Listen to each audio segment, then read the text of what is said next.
Ishubonu in the house, back with another Arsenal news episode. Well, ladies and gentlemen, an awesome transfer news episode as always we have for you guys. But most importantly, we're going to talk about Arsenal looking for a winger, Arsenal looking for a left back and a right back, and of course the confirmation: Folarin Balogun has actually started a new, has signed a new contract with Arsenal. Of course, everything is set, done, and dusted. So this is the Indian Gooner. If you see daily Arsenal content, best place to be, consider subscribing. So without wasting any more time, let's just jump into the news that we got here. First of all, Mikel Arteta has opened up about, or rather Arsenal's official website has come up with the injury update about Arsenal's players, Pierre-Emerick Aubameyang and everyone else. So the first thing is that Aubameyang missed Sunday's match against Sheffield United due to feeling unwell. He continues to get assessed ahead of Thursday's game regarding his availability. David Luiz's right knee, as announced last week, David underwent a successful small procedure on his right knee. He's expected to be back to full fitness and available for selection in the upcoming weeks. Martin Odegaard is next. Right ankle. Martin has been experiencing discomfort to his right ankle since being on international duty. He continues to be assessed ahead of Thursday's match regarding his availability. Bukayo Saka is in full training and available for selection. Smith Rowe left ankle Emil has recovered from a sprain to his left ankle sustained during the first leg against Slavia Prague. Emil is now back in full training and available for selection as well.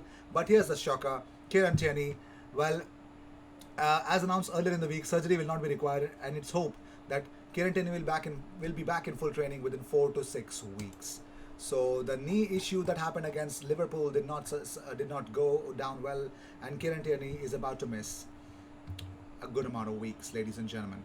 So moving on, so we got a bigger update about Folarin Balogun.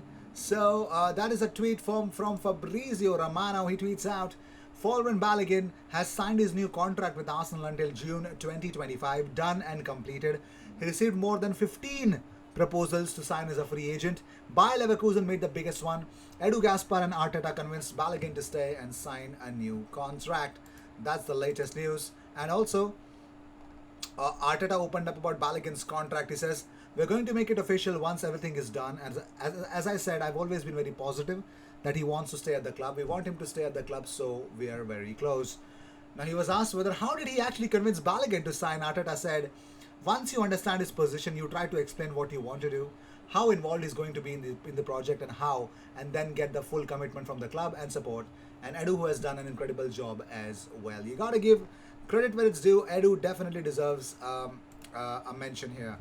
Well, moving on, so Mikel Arteta and Bernd Leno actually addressed the media for the Slavia Prague game before that. So we already spoke about the injury update. We don't need to talk about it. So about Slavia's game, Arteta says they fully deserve to be where they are and showed in the first leg that they never give up. We're going to have a real battle tomorrow. And talking about Balogun's contract, we also have spoken about it. About Odegaard and Ceballos' loan deals, Arteta says, with the financial position we've been in, we had to find different ways to recruit good players to the club. In both cases, I'm really happy with both of them, and it needs to be decided at the end of the season. And Bernd Leno, also about Odegaard and Aubameyang's chances, I think that's already been mentioned. So talking about whether Aubameyang and Odegaard will train, he says, depending on how they wake up. Yesterday, none of them could train. Hopefully today, it's a sunnier day, so maybe it's better. Leno opened up about the whole game in the Europa League. He says, of not being in Europe, he says, I think it feels like when you think about the future without Arsenal in European competition, it doesn't feel right. Our job is to make sure that doesn't come true because Arsenal belongs to Europe. And Leno on Slavia Prague says, very tough. They have beaten good teams in the competition. We dominated them in the home game. But you can also see they are very dangerous in counterattacks and set pieces. Now, Leno on receiving praise for his comments to Slavia Prague goalkeeper Andrei Kolar. He says, I saw the clip. It looked horrible and luckily he's good.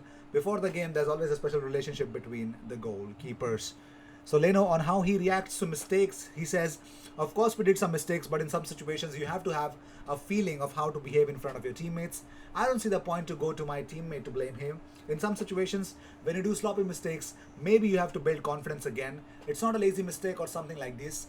We don't have that type of team where we destroy ourselves. We have to be positive. Leno on Arsenal's changing defense says, it's never easy when you change the defense all the time, but it's not an excuse. The other teams also change the defense. We have a good, big squad.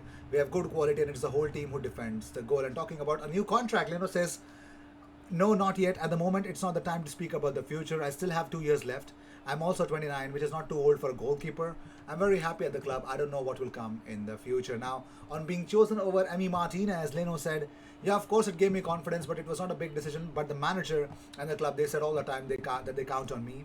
I'm the number one, and I will be the number one. It doesn't matter what happens to me. And talking about Saka, Leno said, his performances were incredible. He's a top player. He has a top mentality, which is very unusual for someone his age. He's almost leading the time, which is a very good sign. I'm pretty sure he will become a world-class player. Great things to see, great things to come. But moving on, so Mikel Arteta's plan for William Saliba has already been opened up.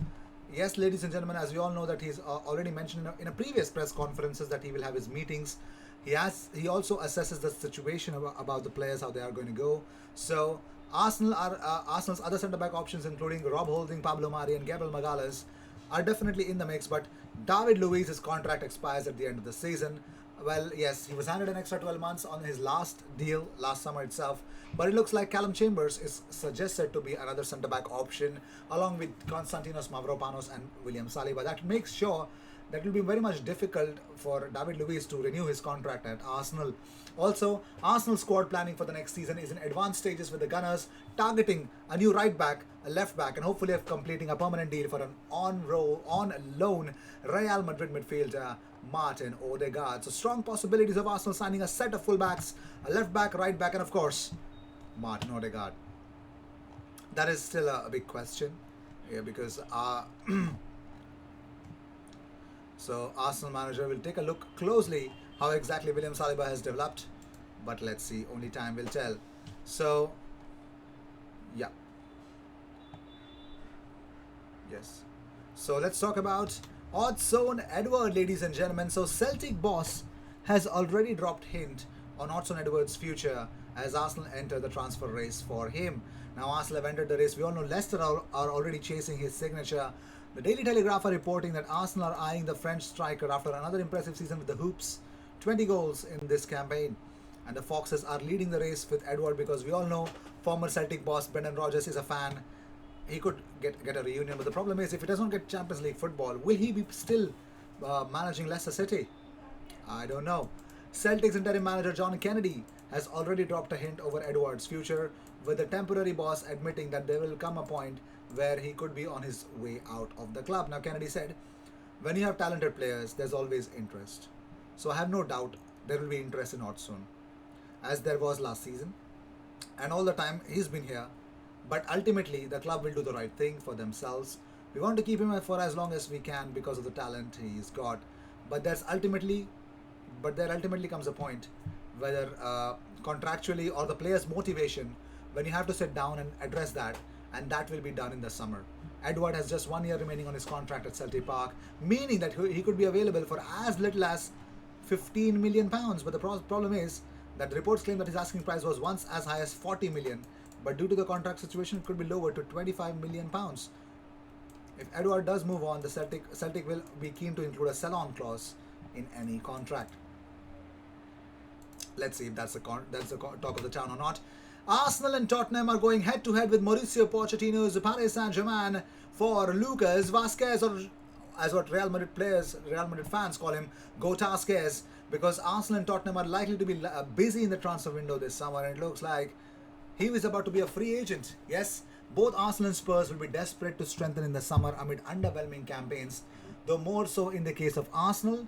Well, Tottenham are still in the battle for Europe but have underperformed given the strength of their squad and the excitement surrounded by the club with the return of Gareth Bale. Spurs also signed Sergio Reguilon from Real Madrid, and of course Arsenal went for who. So according to AS, Spurs could make a move for the experienced Vazquez, who is out of contract this summer after spending his entire career so far at Real Madrid.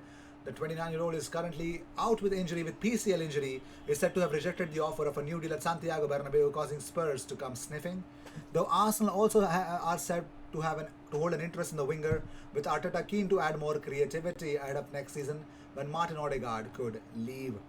The report also claims Paris Saint-Germain could be interested in a move for the Spaniard, and the reigning Ligue 1 champions would likely be favourites ahead of the English duo. Former boss Mauricio Pochettino, former Spurs boss, is a big fan of Vazquez and could make a move for him this summer. Though Vasquez is available to negotiate a pre-contract with any team outside Spain now, he's liked at Real Madrid, particularly by Zinedine Zidane, but it's reportedly the wages are a sticking point that the winger could now seek a new challenge after 14 years, winning 2 La Liga titles, 3 Champions League winners' medal, when you look at his accolades. So with this, we end this episode. Thank you so much for tuning in. If you seek daily Arsenal content, best place to be, consider subscribing. I'll see you in the next one.